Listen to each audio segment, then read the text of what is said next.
ठीक है।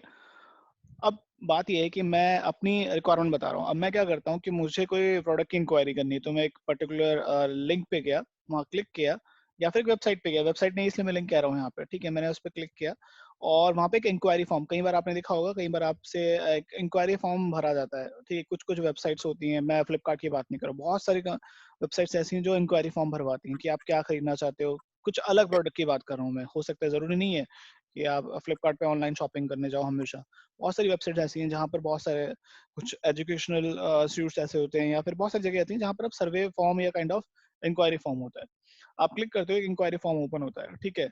तो ये काम कस्टमर का है, आपका नहीं, हमारा नहीं है, ठीक है। तो कस्टमर क्या करता है कि इंक्वायरी फॉर्म भरता है, ठीक है। तो वहाँ पर वो अपना प्रोडक्ट क्या खरीदना चाहता है वो नाम लिख देता है, नंबर ऑफ यूनिट्स कितनी वो खरीदना चाहना, कितनी वो खरीदना चाहता है, ठीक है।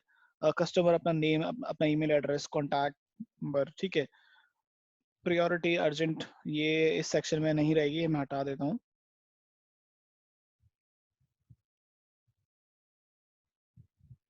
ठीक है। हाँ, तो कॉन्टैक्ट नंबर किस तरह कलर चाहिए, अगर मॉडल नंबर, इफ अगर उसको पता है तो वो मॉडल नंबर यहाँ पर ये इंक्वायरी, मतलब ये फॉर्म भरकर हमें भेज देता है। अब होता क्या है, अब आपके पास कैसे आएंगे, ये तो बात समझ आ गई, ये कस्टमर कर रहा है, ठीक है। वो एक इंक्वायरी कर रहा है जो कस्टमर कर रहा है, आप लोग नहीं कर रहे हो, ठीक है।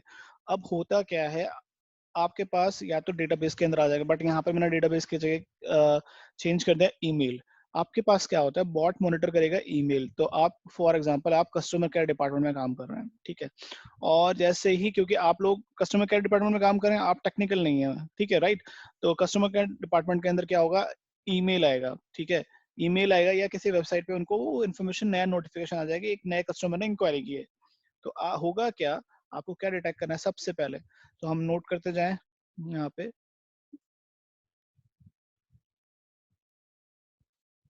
फर्स्ट स्टेप, हमें ईमेल मॉनिटर करना है, ठीक है। ईमेल मॉनिटर करना है और ये देखना है कि क्या कोई नई इंक्वायरी आई है।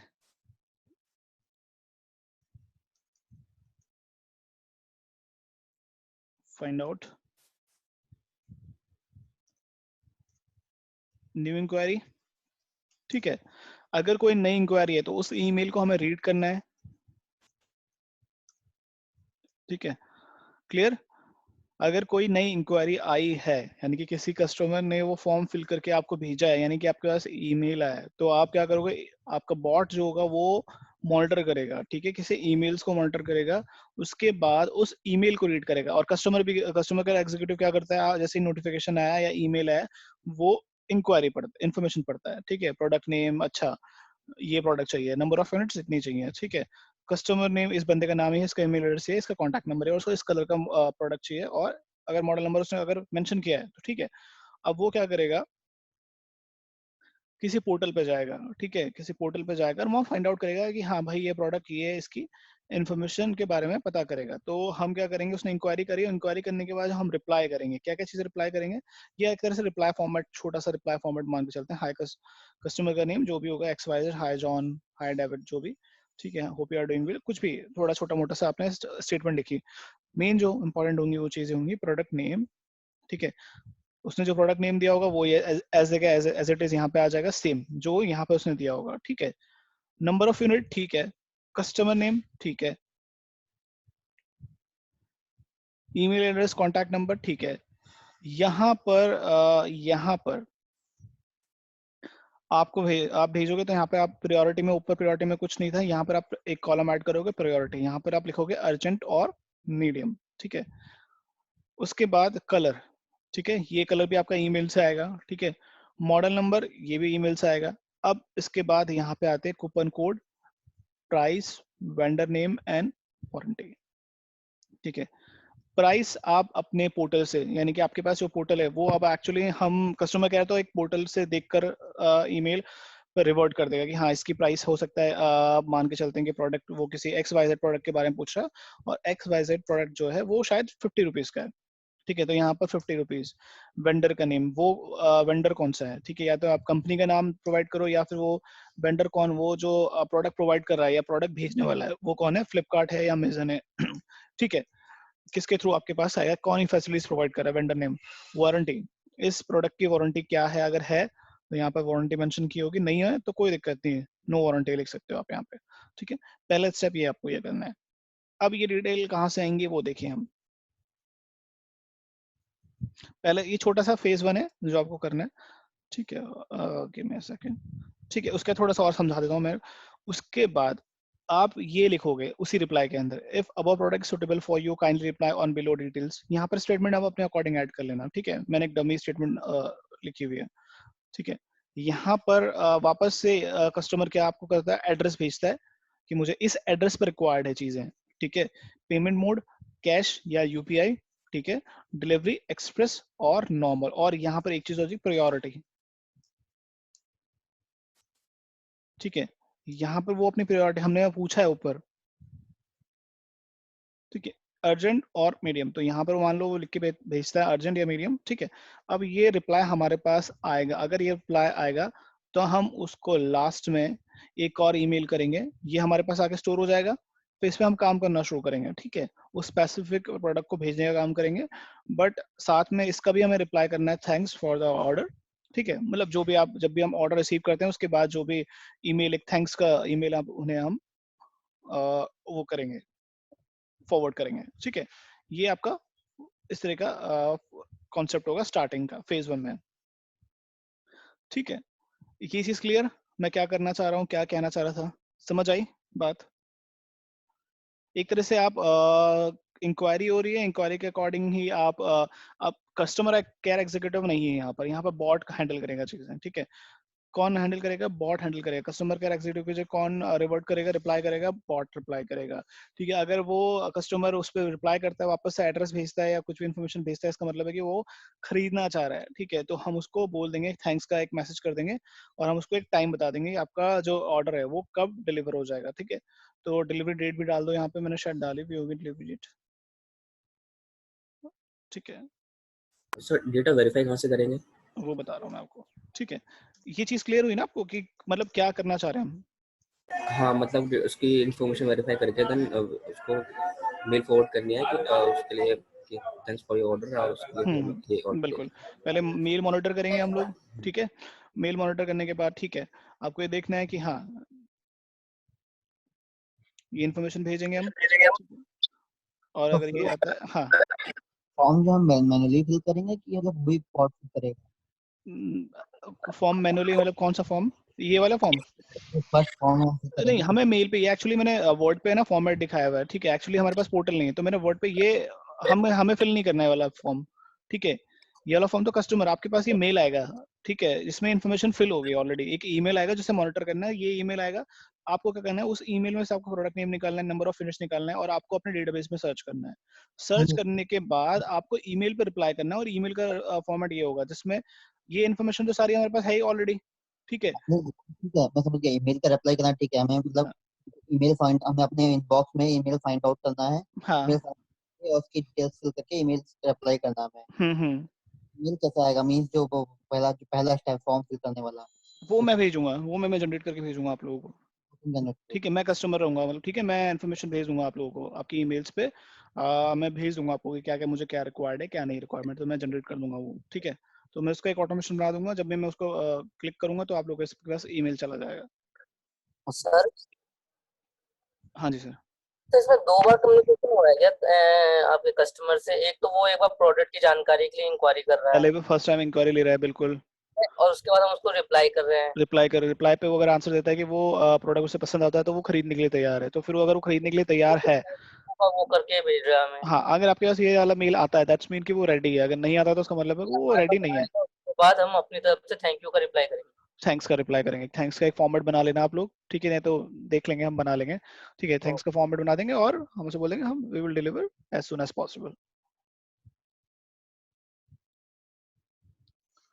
ठीक है, इस तरीके का आपको एक पूरा पहले स्टार्टिंग में जो फेज 1 होगा ये कॉन्सेप्ट होगा। ठीक है, अब हम थोड़ा डेटा देख लेते हैं।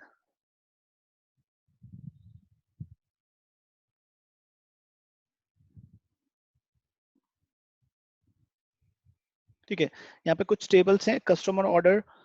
ठीक है, अब कुछ ऑर्डर्स ऑलरेडी हो चुके हैं। ठीक है, कुछ ऑलरेडी हो चुके हैं, वो डेटा भी यहाँ पर मेंटेन है।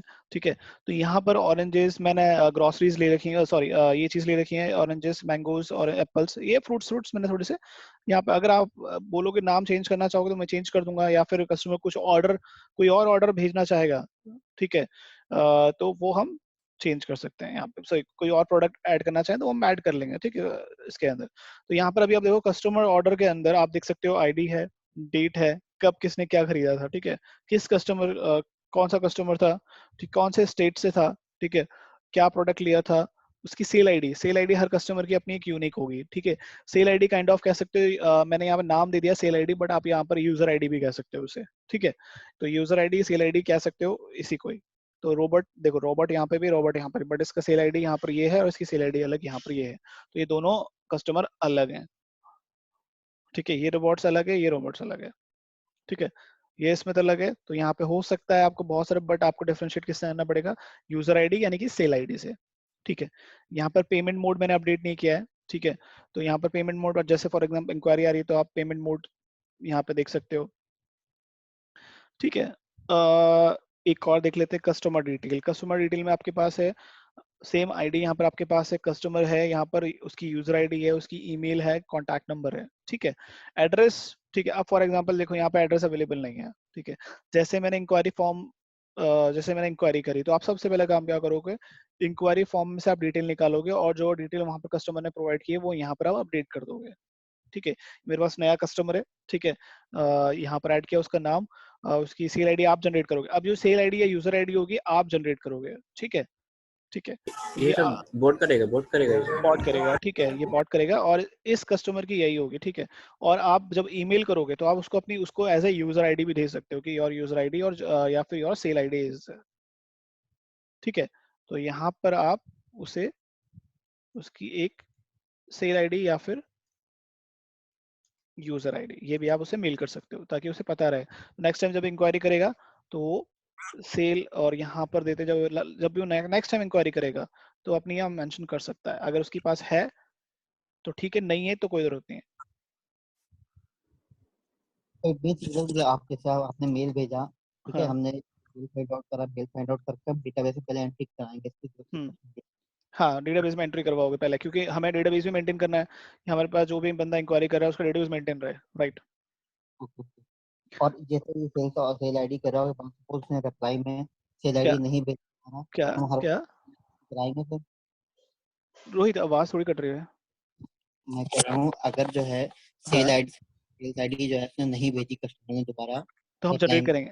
तो हम हर बार नई एंट्री कराएंगे। हाँ, हमें देखो हमारे पास और भी इन्फॉर्मेशन होगी, जैसे वो ईमेल भेजेगा, ठीक है, वो ईमेल भेजेगा, और email for example email address भेजेगा, वो हमें, हमारे पास वो कस्टमर का नाम होगा, ठीक है, हो सकता है उसका एड्रेस भी हो हमारे पास। तो कुछ चीजें ऐसी होंगी जिससे हम वेरीफाई करेंगे एक बार कि क्या पता ये वो तो नहीं है। फॉर एग्जांपल ईमेल एड्रेस अगर सेम हुआ, ठीक है, कॉन्टैक्ट नंबर अगर सेम हुआ, तो वो वही होगा, तो फिर हमारे पास जो ऑलरेडी सेल आईडी होगी उसी को सर्च करके उसी को अपडेट करनी है, ठीक है। अगर नहीं मिलती है, इनके अकॉर्डिंग भी हमें नहीं मिलती कोई सेल आईडी, तो फिर हम नई जनरेट करके उसे भेज देंगे। बट ये तो रैंडमली नंबर होंगे ना सर, इंक्रीज हाँ, कराते रहेंगे न्यू ये न्यू कस्टमर के लिए। हाँ पर्टिकुलर कोई भी, बट वो रैंडम नंबर हो ना, वो कोशिश करना कि देखो ये मैंने रैंडमली जनरेट किया डेटा, ठीक है, हो सकता है यहाँ पर डुप्लीकेट आ गए हो, ठीक है। तो आप लोग क्या करना है, बट वो डेटा यहाँ पर होना नहीं चाहिए, ठीक है, मतलब वो एक्चुअली हर बंदे की, बट हाँ ऑलरेडी, मतलब ऐसे 526 है, और जैसे 526 यहाँ पे है, तो यहाँ पर 526 नहीं होना चाहिए, 556 है, तो डिफरेंट होना चाहिए, हर बंदे की अपनी अलग यूजर आईडी। ओके, तो हम इंक्रीज करा सकते हैं, कोई भी रैंडम नंबर एक देख के हम इंक्रीज कुछ, कराते रहेंगे। हाँ इंक्रीज करा दो, कोई दिक्कत नहीं, आप चेक कर लो यहाँ पे, आपकी मर्जी है, आप अपने अकॉर्डिंग जो आप यूजर आईडी रखना चाहो, 4 नंबर की रखना चाहो, 3 नंबर की रखना चाहो, बट एटलीस्ट यहाँ होना नहीं चाहिए वो, डुप्लीकेशन नहीं आया बस, ठीक। हाँ डुप्लीकेशन ना हो बस, ठीक है। एक यहाँ पर टेबल है डिस्काउंट रेट्स, ठीक है, तो यहाँ पर देखो यहाँ पर डिस्काउंट रेट कैसे, अगर फॉर एग्जांपल मैं, आपको खुद को डिस्काउंट देना है, फॉर एग्जांपल आपको बिल जनरेट करना है, ठीक है, तो क्या होगा, फॉर एग्जांपल कोई किसी कस्टमर ने 200 आइटम्स खरीदे, ठीक है, 0 से लेकर 200 तक, उसका आप 5% डिस्काउंट डिफॉल्ट में दोगे, ठीक है। मैं आपको समझा रहा हूँ अभी टेबल्स।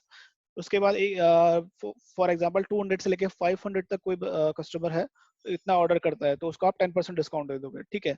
700 तक का, 500 से लेके 700 तक, या 700 की जगह हम थोड़ा ज्यादा बढ़ा देते हैं, इसे 1000 कर देते हैं, ठीक है।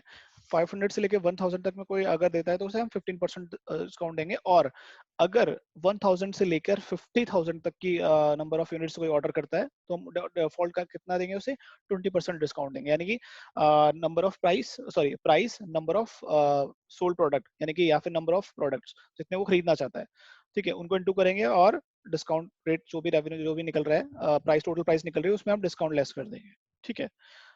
इस तरीके से हम कैलकुलेट करेंगे। तो यहाँ पर डिस्काउंट रेट्स भी आपके पास अवेलेबल है, ठीक है। डिस्काउंट रेट के साथ साथ आपके पास यहाँ पे ऑनलाइन शॉप, ठीक है, यहाँ पर एक और टेबल है ऑनलाइन शॉप नाम से, जहाँ पर वेंडर नेम, ठीक है, वेंडर की आईडी, हर वेंडर की आईडी यहाँ पे दी हुई है। यहाँ पर फ्लिपकार्ट है फॉर एग्जांपल, या तो आपके पास कंपनी हो, या फिर आप किस कंपनी का प्रोडक्ट भेज रहे हो, या फिर यहाँ पर फ्लिपकार्ट भेज रही है आपको, अमेजन भेज रही है, ठीक है, ठीक है, स्नैपडील भेज रही है, वॉलमार्ट के थ्रू आ रहा है आपके पास जो प्रोडक्ट आ रहा है, कौन डिलीवर कर रहा है, ठीक है, बिग बास्केट के थ्रू आ रहा है, ग्रोफर्स के थ्रू आ रहा है, या फिर आप यहाँ पर ब्रांड नेम्स, ठीक है, वो भी आप मेंशन कर सकते हो, उनकी भी आप वेंडर आईडी अपना, हो सकता है वोल्टास डायरेक्टली आपको भेज रहा है कोई प्रोडक्ट, ठीक है, हो सकता है कोई और प्रोडक्ट हो, ठीक है, MI हो, वो अपना फोन डायरेक्टली आप लोगों को भेज रहा है, ठीक है, तो वो भी आप यहाँ पर मेंशन कर सकते हो, अपडेट कर सकते हो, ठीक है। तो मैंने एक एग्जांपल के लिए यहाँ पर अपडेट किया वेंडर डिटेल्स, जहाँ पर सिर्फ वेंडर की आईडी है और स्टेट है, हम और इन फ्यूचर अगर हमें कुछ रिक्वायरमेंट होगी तो हम ऐड कर सकते हैं यहाँ पे, ठीक है। बट अभी आपके पास ये दो कॉलम है जहाँ पर वेंडर आईडी होगी, और हर वेंडर आईडी की भी हर वेंडर की आईडी भी एक मतलब यूनिक होगी, ठीक है।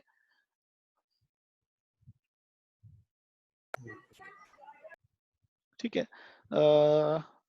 हाँ, एक टेबल है ऑर्केस्ट्रेटर क्यू टेबल, ठीक है। अब आपको देखना है कि यहाँ पर ऑर्केस्ट्रेटर पे काम ये है कि देखो यहाँ पर कुछ कॉलम्स है, डेट है, कस्टमर है, प्राइस है, वेंडर नेम है, कह सकते हैं नंबर ऑफ सोल्ड प्रोडक्ट है, ठीक है, यूनिट्स हैं, स्टेट है, ठीक है, और प्रोडक्ट है, सेल आईडी यानी कि यूजर आईडी है, डिस्काउंट प्राइस है, ठीक है, वेंडर नेम है। तो अब ये आपको डिफरेंट डिफरेंट टेबल में से इन्फॉर्मेशन होंगी, ये आपको लेके आनी, जब आप प्रोसेसिंग करना शुरू करोगे तो ये इन्फॉर्मेशन आपको क्यू के अंदर भेजनी है, ठीक है, ये इन्फॉर्मेशन आपको यहाँ पर स्टोर करनी है, और लास्ट में जब आप इस टेबल में इस डेटाबेस में स्टोर हो जाएगा, ये डेटाबेस जाकर क्यू में जाएगा, ठीक है, जो आपकी वो वाली क्यू होगी, ऑर्केस्ट्रेटर वाली क्यू होगी, वहां पे भी आप ये डेटा अपलोड करोगे, एक तो यहाँ पे अपलोड करोगे, ठीक है, और ये डेटा आप क्यू में भी अपलोड करोगे, ठीक है। अब क्या काम आएगा ये मैं बताऊंगा बाद में, बट अभी मैं सिर्फ आपको ये बता रहा हूँ कि ये डेटा वहां पर भी जाएगा क्यू में, इसलिए इसका नाम रखा है मैंने ऑर्केस्ट्रेटर क्यू टेबल, ठीक है। उसके बाद देखते हैं सेल, सेल नाम की एक और टेबल है आपके पास,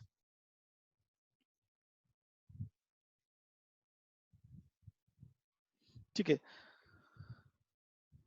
ठीक है, यहाँ पर देखें, यहाँ पर देखो आप, फॉर एग्जांपल यहाँ पर है नंबर ऑफ यूनिट सोल्ड, ठीक है, यहाँ पे देखो, यहाँ पर ऐसा कुछ नहीं है, ठीक है, यहाँ पर ऐसा कुछ नहीं कितनी यूनिट सोल्ड हुई है क्या है, यहाँ पर कितनी चीजें सेल हुई हैं, ठीक है, ये यहाँ पर इंक्वायरी से इन्फॉर्मेशन फिल हो रही है एक तरह से कह सकते हैं, और यहाँ पर उस बंदे ने कितनी इन्फॉर्मेशन कितनी चीजें खरीद ली हैं या ऑर्डर किया, जैसे ऑर्डर दिया, ऑर्डर देते ही यहाँ पर हम इन्फॉर्मेशन ऐड कर देंगे, ठीक है, कितना ऑर्डर दिया, नंबर ऑफ सोल्ड यूनिट्स, ठीक है, कितने का वो प्राइस की प्राइस क्या थी, ठीक है, रेवेन्यू क्या था, कि मतलब एक्चुअली रेवेन्यू कैसे निकालेंगे, ये इनटू ये, ठीक है, रेवेन्यू ये आ जाएगा, कौन कस्टमर खरीदना चाहता है, उसकी यूजर आईडी क्या है, और वो किस वेंडर्स के थ्रू हम भेज रहे हैं, ठीक है। तो यहाँ पर हम वेंडर, जिस वेंडर के पास जिसके वेंडर के, ये रैंडमली आप सेलेक्ट कर सकते हो, ठीक है, या फिर एक टेबल मैंने एक्स्ट्रा बनानी है मेरे को, जिसमें मैं प्राइस, प्रोडक्ट डिटेल और कौन सा वेंडर प्रोवाइड करता है वो एक्स्ट्रा ऐड कर दूंगा मैं यहाँ पे, वो अभी मैंने नहीं बनाई है यहाँ पे, तो उस वहां से आप ये उठा सकते हो, ठीक है। तो ये इन्फॉर्मेशन है, अगर आप उसने ऑर्डर कर दिया है, ऑर्डर करने के बाद यानी कि दूसरा ईमेल जब आता है, तो आप एक तो यहाँ पर वो कितने यूनिट्स खरीदता है वो यहाँ पर अपडेट कर सकते हो आप, ठीक है। उसके बाद आता है, हम आते हैं यूज, नहीं पहले वाउचर कोड पे आते हैं, वाउचर कोड, ठीक है, यहाँ पर कुछ वाउचर कोड्स हैं 1 2 3 4 5 6, यहाँ पे नंबर्स दिए हुए हैं, और ये कुछ कोड्स दिए हैं, इन कोड्स के अकॉर्डिंग ही यहाँ पर, इन कोड्स के अकॉर्डिंग ही यहाँ पर कुछ कैशबैक अमाउंट है कि हाँ इस वाउचर कोड का अगर वो इस्तेमाल करता है ईमेल के अंदर, इस अगर वो भेजता है, मैंने voucher code, I am not sure कि मैंने ऐड किया नहीं किया, रुको,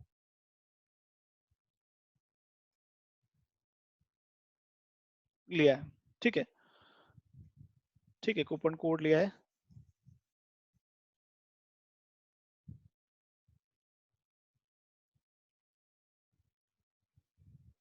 वैसे कूपन कोड हमें यहाँ ना लेकर, नहीं यही लेते हैं, ठीक है, वैसे हमें ऑब्वियस बात है बताना भी तो पड़ेगा, ठीक है। तो हम क्या करते हैं, यहाँ पर कुछ कूपन कोड्स हैं, ठीक है, तो हम अपने कस्टमर्स को क्या करेंगे, कूपन कोड भेजेंगे, यहाँ से कूपन कोड जाएगा, जब ईमेल वापस से जब भेजेंगे, इंक्वायरी फॉर्म का रिप्लाई करेंगे, तो हम उसे कूपन कोड भी देंगे जिसका डिस्काउंट होगा, प्लस यहाँ पर अमाउंट भी होगा, ठीक है, कि इस कूपन कोड पे कितना अमाउंट आपको डिस्काउंट मिल रहा है, ठीक है, साथ में। तो बट एक्चुअली आप उठाओगे कैसे कूपन कोड, ठीक है, कूपन कोड उठाओगे कैसे, कि नंबर ऑफ यूनिट्स से आप डिफाइन करोगे कि highest number of units total अब तक कितना रिकॉर्ड आपका, मतलब ऐसा कौन सा बंदा है। फॉर एग्जांपल यहाँ पर देखें हम सेल में चलते हैं, ठीक है, सबसे ज्यादा ऑर्डर्स किसने दिए हैं, ठीक है, प्लस आपको ये देखना है सबसे कम ऑर्डर किसने दिए हैं, देखो सबसे कम ऑर्डर किसने दिए हैं, फॉर एग्जांपल आप देखोगे इसने दिए हैं, फिर इसका देखोगे इसका रेवेन्यू अमाउंट हाईएस्ट होना चाहिए, ठीक है, मतलब इसके ऑर्डर के अकॉर्डिंग, ठीक है, कम ऑर्डर हो बट रेवेन्यू ज्यादा हो, उसको आपको खुद को कैलकुलेट करना है, आपको एनालिसिस करना पड़ेगा, इसके लिए आपको कैलकुलेशन करनी पड़ेगी। तो मैं यहाँ पे ये कह रहा हूँ कि नंबर ऑफ ऑर्डर्स कम हो बट रेवेन्यू ज्यादा हो रहा हो, ठीक है, यानी कि ऐसा नहीं है कि एक 5 रुपए का प्रोडक्ट बेच रहे हो एक बंद और वो 10 प्रोडक्ट बेच दो। फॉर एग्जाम्पल मेरा कहने का मतलब है एक 5 रुपए का प्रोडक्ट है और नंबर ऑफ यूनिट सोल्ड है 10, ठीक है, तो कितना टोटल अमाउंट का आपका आप सेल कर रहे हो, 500 या 50 10 इंटू 5 50 रुपीज, बट आप उससे आप कैशबैक का जो कूपन है वो आप 1300 को तो दे ही नहीं सकते, दे सकते हो नहीं दे सकते। अगर कोई बंदा 10 यूनिट्स खरीद रहा है, ठीक है, और 5 रुपए की एक यूनिट है, ठीक है, तो टोटल अमाउंट कितना हुआ उसका 50, ओके 50 हुआ नहीं हुआ ना, बट उसको आप 795 का तो डिस्काउंट नहीं दे सकते ना, नहीं ठीक है, तो अब आपको ये कैलकुलेट करना पड़ेगा, ठीक है, क्या अगर देखो नंबर ऑफ यूनिट, अगर मेरी एक यूनिट 500 की है, ठीक है, और मैं भी 10 यूनिट्स ऑर्डर कर रहा हूँ, एक कस्टमर है जो 10 यूनिट्स ऑर्डर कर रहा है बट उसकी जो प्राइस है वो है 500 एक एक प्रोडक्ट की, और एक दूसरा कस्टमर है उसका वो भी 10 यूनिट्स ऑर्डर कर रहा है बट उसके एक प्रोडक्ट की प्राइस है 5, ठीक है, तो आपको इसके अकॉर्डिंग आपको डिस्काउंट देना है, ठीक है, तो अब आपको देखना है कि नंबर ऑफ यूनिट्स हाईएस्ट अब तक कितनी आ चुकी हैं, सॉरी कम पे आपको यहाँ पे कैलकुलेट करना है कि किस बंदे ने सबसे कम ऑर्डर किया था और उसका रेवेन्यू सबसे ज्यादा रेवेन्यू किससे हो रहा है, ठीक है, कम यूनिट पे देने पे, ठीक है, उसके अकॉर्डिंग आप सेलेक्ट करोगे यहाँ पर वाउचर, ठीक है, फॉर एग्जांपल हाईएस्ट मान लो एक ऐसा कस्टमर है मैं यहाँ पे समझाता हूँ, एक ऐसा कस्टमर है जिसने हाईएस्ट अब तक जितने भी कस्टमर आए सबसे हाईएस्ट, ठीक है, 50,000 का रेवेन्यू, मतलब कि सॉरी 50,000 का रेवेन्यू आपको प्रोवाइड किया, यानी कि टोटल सेल जो हुई ना उस कस्टमर ने, तो उसको यहाँ पर आप सबसे हाईएस्ट कूपन कोड दोगे, फिर सबसे हाईएस्ट अमाउंट का, ठीक है, एक 40,000 मान लो एक कस्टमर है 40,000 का है, उसको आप second highest coupon code amount provide करोगे, तो आपको यहाँ एनालिसिस करना है यहाँ पे कि आपको कूपन कोड क्या देना है, ठीक है, ये चीज, ठीक है, ये आपको अपने लॉजिक से लगाना पड़ेगा, इसमें थोड़ी सी एनालिसिस है कि क्या करना है, कैसे आपको कूपन कोड प्रोवाइड करना है, ठीक है, ये बहुत अच्छा कॉन्सेप्ट है कि आपको कूपन कोड प्रोवाइड करना है बट आपको अपने अमाउंट के अकॉर्डिंग उसके अमाउंट के अकॉर्डिंग ही प्रोवाइड करें, ठीक है, प्लस जब कूपन कोड आप भेज दोगे उसके बाद जैसे ही कूपन कोड आप भेजते हो तो यहाँ पर जैसे यूजर ने आपने कूपन कोड भेज दिया, ठीक है, जैसे यूजर ने बोला हाँ भाई ठीक है मैं खरीदना चाहता हूँ, जैसे उसने वापस से रिप्लाई किया एड्रेस के साथ कि हाँ वो रेडी है, उसको वो प्रोडक्ट खरीदना है, तो आप क्या करोगे उस स्पेसिफिक, अच्छा मेरा नाम यहाँ पे दे दिया है,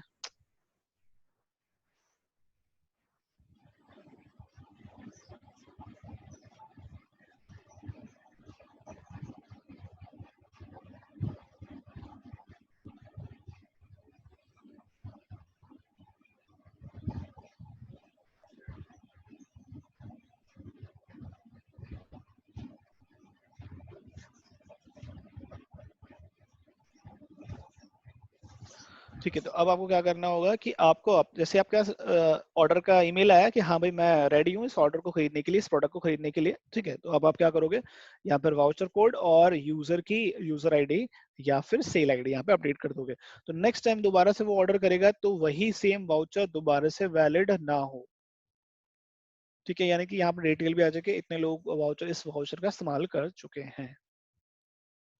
ये बात समझ आई मेरी, ठीक है, एटलीस्ट ये डेटाबेस भी होना चाहिए कि ये वाउचर यूज हुआ है नहीं हुआ है, ठीक है, और वही यूजर दूसरा यूजर उस वाउचर का यूज कर सकता है बट वो यूजर उस वाउचर का यूज नहीं कर सकता।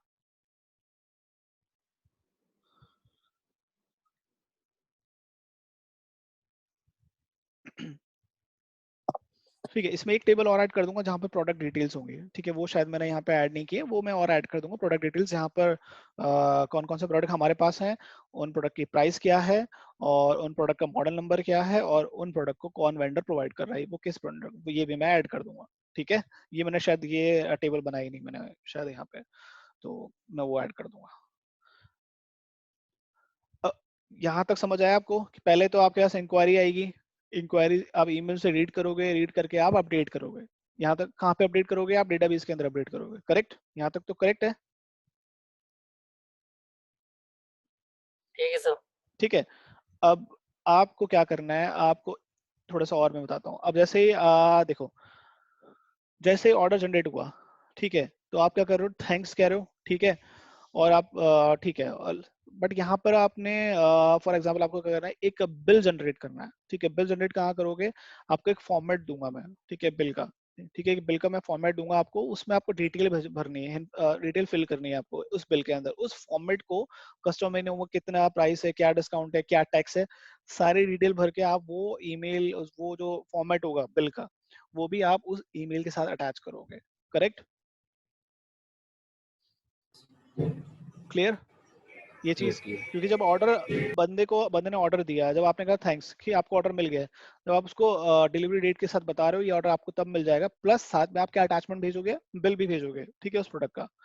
ठीक है, उस प्रोडक्ट का बिल भी आप भेजोगे। ठीक है, तो सर जो बिल रहेगा वो मेल बॉडी में रहेगा या फिर अटैचमेंट रहेगा? वो अटैचमेंट होगा, वही मैं बोल रहा हूँ कि वो अटैचमेंट होगा। वो मैं आपको फॉर्मेट बताऊंगा, मैं आपको फॉर्मेट भेज दूंगा। ठीक है, मुझे फॉर्मेट बनाना है अभी, तो मैं वो बिल का फॉर्मेट आपको प्रोवाइड कर दूंगा। वही फॉर्मेट होगा, उसमें वो एक तरह से टेम्पलेट की तरह यूज करोगे हर प्रोडक्ट के लिए। वहीं पे जाके आपको वो टेम्पलेट उठाओगे, वहाँ इन्फॉर्मेशन फिल करोगे और वही आपको भेजना है। ठीक है, प्लस वो सर सेकंड फेज में जाएगा अपने वैसे? हाँ, वो जब आपका ऑर्डर हो जाएगा तब जाएगा वो। ओके। ठीक है, उसके बाद आपको क्या करना है, अब आपको साथ में, ठीक है, अब कुछ दिनों तक आपको देखना है कि हाँ भाई ठीक है, ये कस्टमर अच्छा है, इसके सबसे ज्यादा ऑर्डर्स हैं, ये एनालिसिस करना है कि इसके सबसे ज्यादा ऑर्डर्स हैं, ये हमारे लिए काफी ज्यादा अच्छा है, मतलब ये कस्टमर रेगुलर मेरे पास शॉपिंग करता रहता है, जिसके 2-3 मेल्स आ गए। ठीक है, हम ये क्राइटेरिया बना लेंगे, हाँ 3-4 ऑर्डर जिस बंदे ने करे होंगे, ठीक है, मंथ के अंदर हम कुछ एक क्राइटेरिया बनाएंगे, इसके अंदर मंथ में या 15 डेज के अंदर अगर जिस बंदे ने 3 या 4 ऑर्डर कर दिए हैं, उनको हम एक और वाउचर डिजाइन करके भेजेंगे। ठीक है, उसका भी एक फॉर्मेट मैं आपको प्रोवाइड करूंगा, वहां पर आप एक वाउचर कूपन बनाकर आप उसे भेजोगे। ठीक है, आपको पता है कोड कहाँ से उठाना है, कोड उठाकर आप वहां पर अमाउंट के साथ एक स्टेटमेंट बना के एक डिजाइन करोगे, एक वाउचर कोड, जैसे बिल जनरेट करोगे ऐसे ही कूपन भी आप जनरेट करके भेजोगे। वो जेपीजी फाइल के अंदर आप भेजोगे, आप ना ही पीडीएफ में भेजोगे, ना ही वर्ड फॉर्मेट में भेजोगे, ना ही किसी और, आप सिर्फ आप एक कूपन कोड भेजोगे, वो जेपीजी फाइल में होगा इमेज के अंदर, वो आप उसे कूपन कोड भेजोगे। ठीक है, इस तरीके से विलास में होगा। तो ये है अभी तक का काम, ये आपको पहले करना है। रिक्वायरमेंट समझ आई? एक्चुअली है क्या, करना क्या है? ठीक है, और ये वाला प्रोजेक्ट मैंने आपको बताया था, ये मैं नहीं कर पाऊंगा, ये आप लोग खुद को करना है। सर इसके इसको अंदर भेज देना, एक बार इसको गो थ्रू कर लेंगे एक बार हम। हाँ, वो तो मैं अटैच कर दूंगा आज। ठीक है, तो ये रिक्वायरमेंट है मेरी, ये काम करना है आपको। ठीक है, और ये अब आपके ऊपर डिपेंड करता है कि इस फेज को आप कितने दिन में कंप्लीट करना चाहते हो।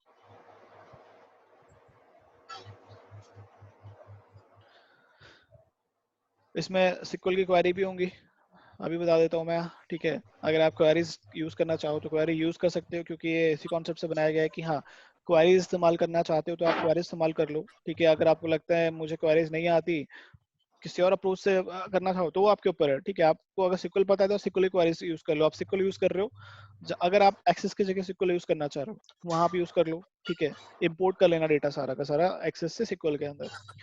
ठीक है, और वहां पर सिक्वल क्वेरी इस्तेमाल करना, उनको लगता है एक्सेस में काम करना है तो एक्सेस के अकॉर्डिंग कर लेना है। आप एक्सेस में भी क्वेरीज रन कर सकते हो, तो आप यहाँ पर भी क्वेरी रन करके देख सकते हो।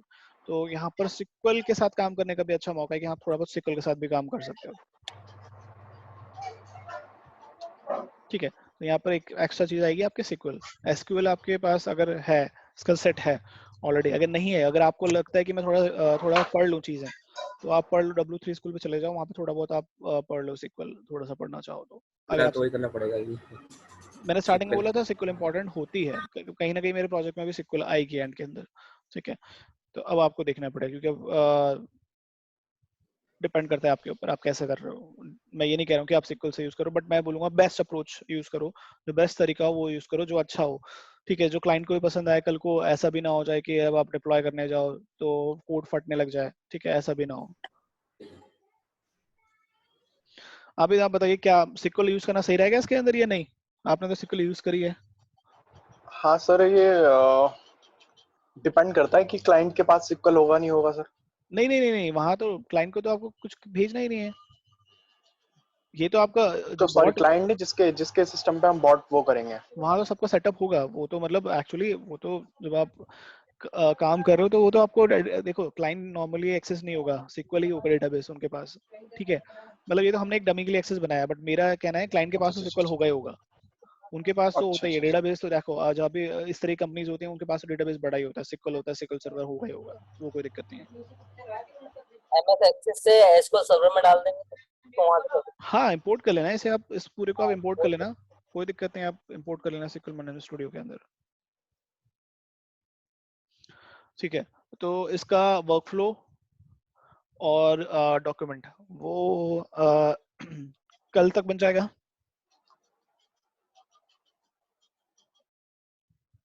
कब तक बन जाएगा बताइए?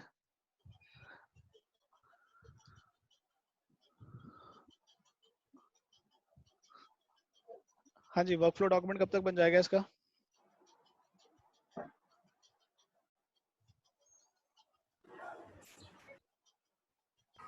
तो कोशिश करते हैं सही है। हाँ,